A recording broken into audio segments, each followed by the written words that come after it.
Desmond did not know that one decision, just one, could slowly destroy everything he had worked for.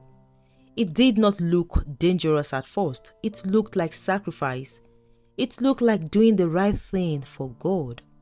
But 3 months later, he would sit on the floor of his empty room, staring at his phone with 0 alerts, 0 customers, and 0 money, wondering how everything went so wrong so fast. And the worst part? It all started the day he gave his boss to the church. Desmond was not a lazy man. He was not one of those people waiting for miracle money to fall from heaven. He believed in prayer, yes, but he also believed in work, real work. For years, he struggled. He did small jobs, delivery work, driving for people. Sometimes, he would go the whole day without getting a single ride. Some days, he ate once. Some days, not at all. But he kept pushing because in his mind, he had a clear picture of what he wanted. He wanted his own transport business, not just driving for others, not just managing someone else's vehicle. He wanted something that was his, something that could grow, something that could change his life. So he saved every small money, every opportunity, every extra job. He denied himself things most people would not think twice about. No unnecessary spending, no enjoyment, just focus. And then, slowly, something started to change. Opportunities began to open. A man he once helped referred him to someone. That person connected him to another job. Before he knew it, he had steady income. It was not magic. It was favor mixed with hard work. And Desmond did not take it for granted. He prayed every morning, every night. God, don't let me waste this opportunity. Month later, something big happened. Desmond bought his first bus. Clean, strong, good engine, perfect for transport business. The day he got it, he just stood there for a long time, looking at it like it was not real. Because for someone who once could not afford a proper meal, owning a bus felt like a dream. He touched it gently. "This is my beginning," he whispered, and truly, it was. The business picked up faster than he expected. People needed transport every day. Workers, traders, travelers. Desmond was always on the road, morning to evening, sometimes late into the night. Money started coming in. Not too much at first, but steady, and steady was enough. For the first time in his life, Desmond could breathe. Bills were being paid. Food was no longer a problem. He even started saving again, with a bigger vision this time. Maybe one day, I will have 2 buses, then 3, then a full fleet. He could see it. He believed it. And every Sunday, he went to church. He gave thanks because in his heart, he believed God was the one who made it possible. One Sunday changed everything. After the service, the pastor made an announcement. They were planning a revival, a big one, evangelism, outreach, moving from place to place. But there was a problem: transportation. The church needed a bus. The pastor spoke with passion. "We need people who are willing to support the work of God," he said. "If you have something you can offer, this is the time." Desmond felt something move inside him. He tried to ignore it, but the thought stayed. "You have a boss." He shifted in his seat. "No, I just started my business." But the thought did not leave. "You prayed for this. Now God is asking you to use it for Him." His heart started beating faster. It sounded right. It felt right. But it was also scary. Because that bus was not just a vehicle. It was his only source of income. If the bus stops working, everything stops. His life stops. Still, something pushed him. After the service, he walked to the pastor. "Sir, I have a bus," he said slowly. "You can use it." The pastor's face lit up immediately. "God bless you," he said. "This is a great sacrifice." People around started praising him.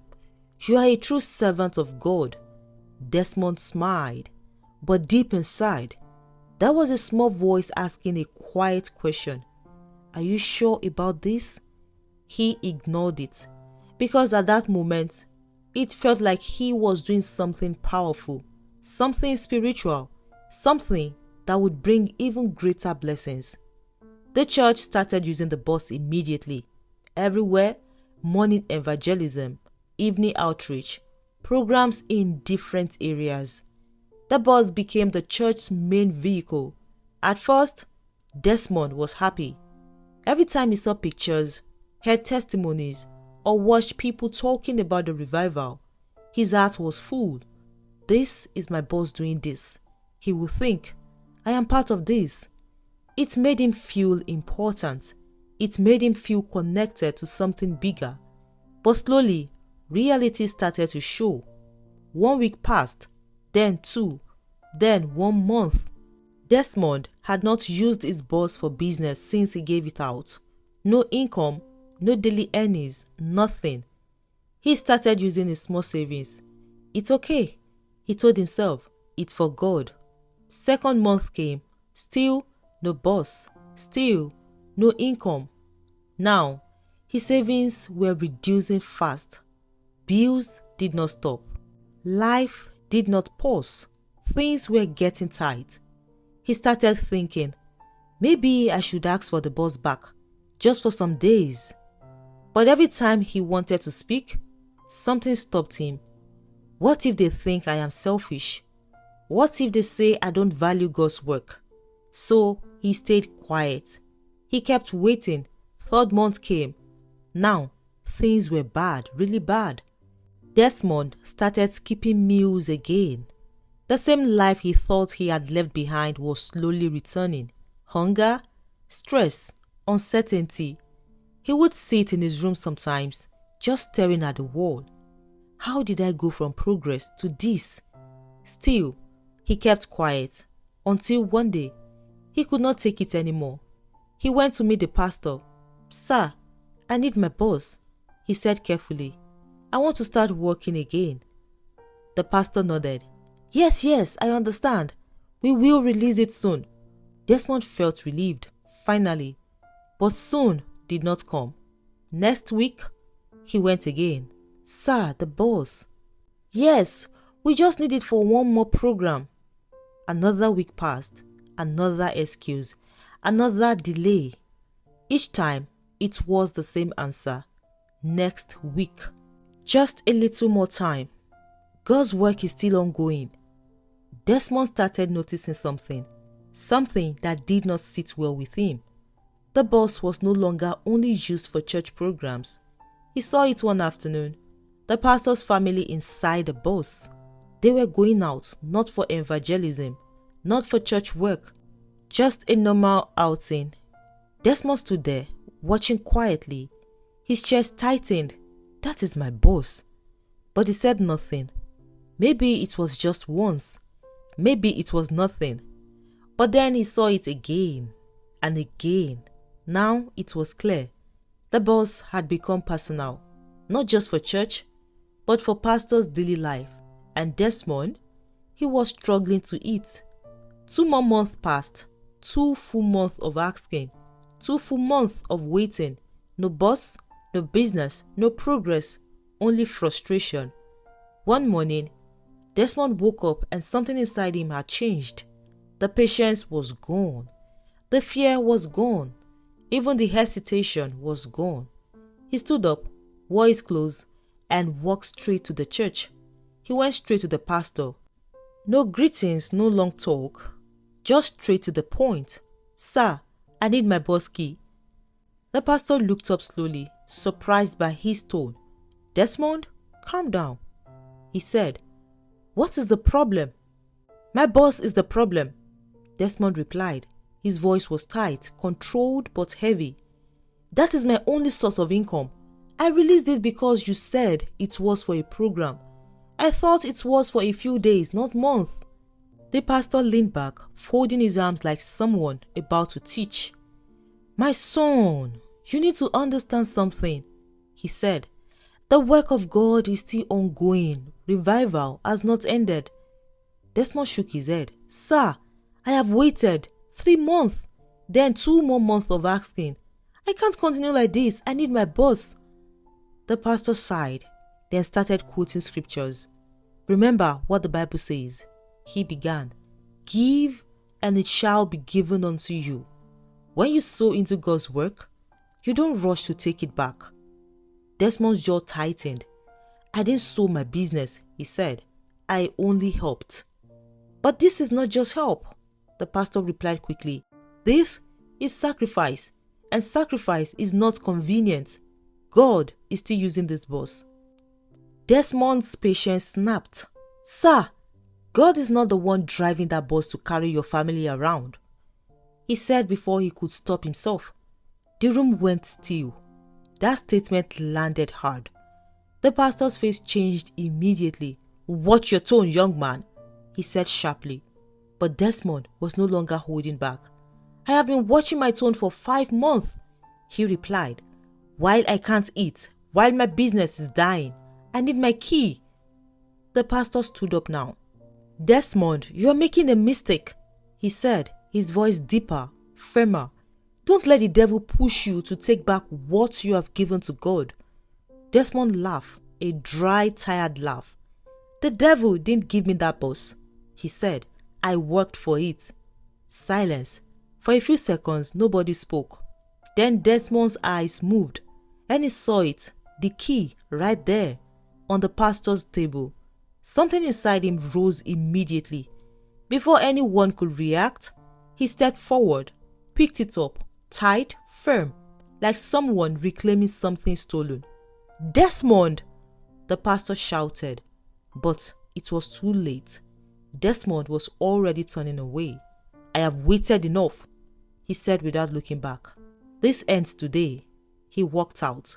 Behind him, the pastor stood there, breathing hard, anger building. That was not just disobedience in his eyes. It was disrespect, serious disrespect. And as Desmond stepped out of that office with his key in his hand, that was the moment everything shifted. Not just physically, spiritually. Because as the boss left the church that day, the pastor stood there angry, very angry, and the words he spoke next, Desmond did not understand them immediately, but those words were about to follow him into his business, into his life, and nothing would remain the same again. The next morning, he woke up early. He was ready. Back to business, back to money, back to progress. He cleaned the bus properly, checked the engine. Everything looked fine. He smiled. Today will be a good day. He drove out. But something strange happened. The first trip was slow. No passengers. He waited longer than usual. Still nothing. "That's weird," he muttered. Normally, he would have filled the bus quickly, but he ignored it. Maybe it's just today. Later, he finally got a few passengers, but not enough. Not even close. At the end of the day, he counted his money. It was low, very low. He frowned. This is not normal. The next day was worse. Even fewer passengers, long waiting hours, people choosing other buses. Even when his own bus was empty, Desmond started feeling uneasy. What is happening? Third day, fourth day, it continued. No improvement. Instead, things were getting worse. And then, the real problem started. One afternoon, while driving, the bus suddenly made a strange sound. A sharp, heavy knock. Desmond's heart jumped. What was that? Before he could react, the bus slowed down, then stopped completely, right in the middle of the road. Passengers started complaining. "Driver, what is this?" Desmond quickly stepped down, opened the bonnet. His hands began to shake. The boss is new. This should not be happening. He tried to fix it. Nothing worked. He had to call a mechanic. That day, everything he managed to earn went straight into repair. He told himself it was just one issue. Just one. But it was not. The next week, another fault. Then, another. Small problems turning into big ones. Money going out faster than it was coming in. Sometimes, he would repair one part, and another part would spoil immediately. It felt like the boss was fighting him, like something was not right. Within 1 month, Desmond was no longer making profits. Everything was going into repairs, fuel, fixing, daily survival. Nothing left, no savings, no growth, nothing. And the worst part, passengers were still not coming. Even when the boss was working, people were not entering. It was as if something invisible was pushing them away. Desmond started getting angry. Not small anger, deep frustration. This doesn't make sense. He would shout inside the boss sometimes. I worked for this. I suffered for this. Why is everything going wrong? He started praying every night, every morning. God, what is happening? I don't understand. But nothing changed. Then the dream started. At first, it looked normal. He saw his boss, just his boss, parked somewhere. He woke up confused. Why am I dreaming about my boss? Second night, same dream. The boss. Third night, again. Same thing, same boss. Different place, but always the boss. Desmond tried to explain it logically. It's because I think about it too much. Everything I have is tied to that boss. So he ignored it. He did not go deeper. He did not ask questions. He just brushed it aside. 2 months passed. Desmond was finished, completely finished. No money, no savings, no steady business. The boss, the same boss that once gave him hope, had now become the biggest problem. He could not even feed properly anymore. Sometimes he would drink water and sleep, just to forget hunger. One evening, he sat outside his house, looking tired, weak, and confused. That was when his girlfriend came. Her name was Sarah.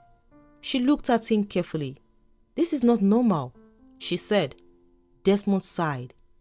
I don't understand anything again. Your business was working, she continued. Everything was fine. Then suddenly, everything crashed. Desmond shook his head. I don't know what is happening. I am tired. Sarah was quiet for a moment. Then she said something simple. Have you prayed about it? Desmond laughed weakly. I have been praying. Not normal prayer, she said. Serious prayer. Fasting, seeking direction. Desmond looked at her. There was something in her voice, something serious. The next day, he started. No food, just water, prayer. Morning, afternoon, night. God, show me what is wrong. God, speak to me. God, I need help. Days passed, still the same dream. The boss, only the boss, nothing else. No voice, no explanation, just the boss again and again. He became frustrated. I am fasting, I am praying. Why is nothing changing? He told Sarah. She listened carefully. Then she said something that made him pause. If you keep seeing the boss, then the problem is the boss. Desmond frowned. How? I don't know, she said. But God is trying to show you something. Desmond went quiet. For the first time, he started thinking deeper, not physical, not logical, spiritual. But life was already too hard. He could not continue like that. No food, no money, no hope. Finally, he made a painful decision. He sold the boss. Cheap, very cheap. Not because he wanted to, but because he had no choice. He needed to survive. He needed to eat.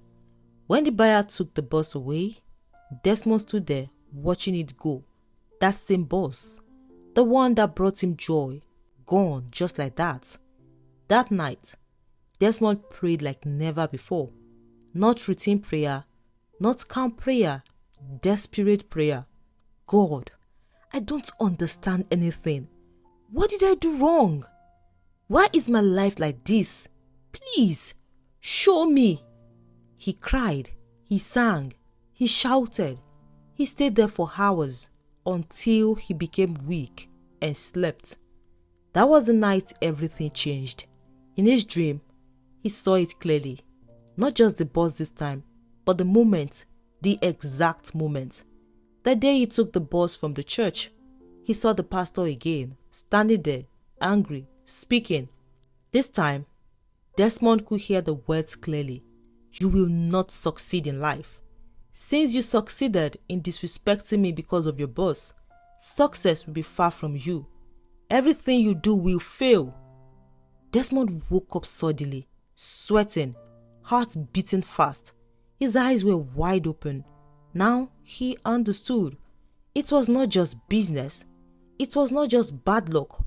It was not just mechanical faults. It was something deeper, something spiritual. When Desmond understood the truth, it did not give him peace immediately. It made him angry, very angry, because now everything made sense. The business crash, the strange faults, the empty days, the dreams, all of it traced back to one moment, one man, one curse. Desmond stood up that morning with a different energy. This was not just bad luck. He paused. This was done to me. That realization hurt more than the suffering itself, because it meant one thing. He was not just struggling, he was betrayed by someone he trusted, someone he honored, someone he called pastor. He remembered how he gave the boss. No pressure, no negotiation, just pure heart. He remembered the days he stayed hungry while the church used his bus. He remembered watching the pastor's family riding it like it was theirs. And now this, a curse? Because he collected what belonged to him. Desmond clenched his fist. That is not God. He said it slowly, firmly. That is not God.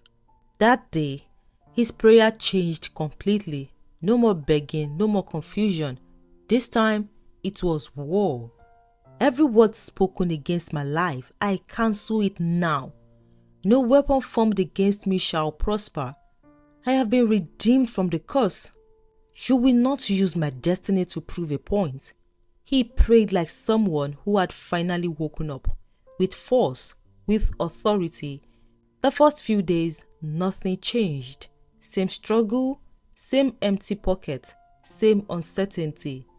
And that's where many people would have stopped. But Desmond didn't, because now he knew what he was fighting. Second week, something small happened. A man called him for a short driving job. Just one day. The money was not much, but it was something. Desmond held onto it. Something had started. Third week, another job came. Then another, small but consistent. And this time, nothing was crashing. No strange failure, no sudden loss, no invisible force pulling things down. Then one morning, something happened that changed everything. A transport company was looking for drivers. Not just any drivers, reliable ones, experienced ones. Someone referred Desmond. He went for it. He got the job. And not just any job, a stable one, good pay, better than what he was making before. Desmond sat quietly after hearing the news. No shouting, no jumping, just silence. Because deep inside, he understood something clearly. The curse is broken. But even with that breakthrough, something inside him had changed forever. He could not go back to that church. Not anger alone, not pride, but clarity. Every time he remembered, his chest tightened. The delay, the manipulation, the curse. It didn't feel like a place of God anymore. It felt like control. Desmond did not stop serving God. But he stopped being blind. He became careful. He became wise. He started reading his Bible with understanding, praying with meaning, listening, but also questioning. And emotionally, he did not heal immediately. That kind of betrayal stays. Months later, Desmond was stable again. Not rich, not yet, but stable, peaceful, growing. This time, not by force, not by pressure, but step by step with wisdom. And one thing became clear in his heart. God did not punish him. God saved him from ignorance, from manipulation, from a trap he didn't even know he was in. Because sometimes, the real miracle is not what you gain, it's what you finally see. And Desmond, he finally saw everything clearly, and that changed his life forever. I hope you enjoyed this story. Give it a like, share with your friends and your family. And if you love stories like this, subscribe so you don't miss our next upload. I'll see you in the next video. Goodbye.